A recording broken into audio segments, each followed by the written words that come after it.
Today I'm attempting to answer the question, why do firms choose to voluntarily report through recognition or disclosure their information? In answering this question, I'll first talk about the signaling theory. The signaling theory is an explanation of why companies are willing to report information to public even in the absence of the requirement to do so. The signaling theory is based on the fact that firms need and want to raise capital, but there is a limited amount of both capitals and the investors willing to give it to the companies. Because of this limitation, firms must compete with each other in order to raise the capital that they need to run their businesses. So, if a company is doing well and making good profits, then their incentive to report is clear. They want to get this good news out to their investors and potential investors.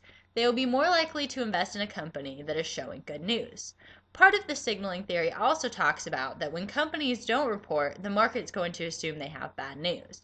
If this happens, and if a firm is in a good position, or even in a mediocre position, then they should probably report that news, because otherwise the market is going to assume that it's bad news.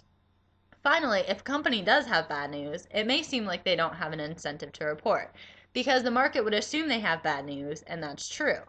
But it is still more beneficial for them to report the information themselves than to have it assumed by the market. This is because completely and accurately reporting your firm's financial position gives your firm credibility in the marketplace. Furthermore, these companies will be seen as less risky because of their good reporting skills. Disclosure leads investors to having a greater trust in the company and its ability to report honestly.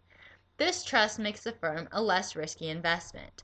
This in turn leads to a lower cost of capital because the lower the investment risk, the lower the rate of return required.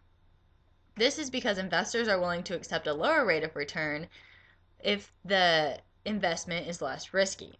When firms report extensively and reliably, they can also avoid potential litigation costs. Firms can avoid paying fines or being sued by not presenting enough information if they voluntarily report more information than is necessary. This is also a strong incentive for them to report voluntarily. Finally, the firm will develop a good reputation over time if they report fairly and accurately. This can not only gain them investors, but could also gain them customers as well. A company's reputation is arguably more important to customers today than it has been in the past, and many consumers are now conscious of the characters of the company from which they buy. So because of the ideas laid out in the signaling theory, as well as the additional benefits discussed, it is in companies' best interest to voluntarily disclose quality information about themselves.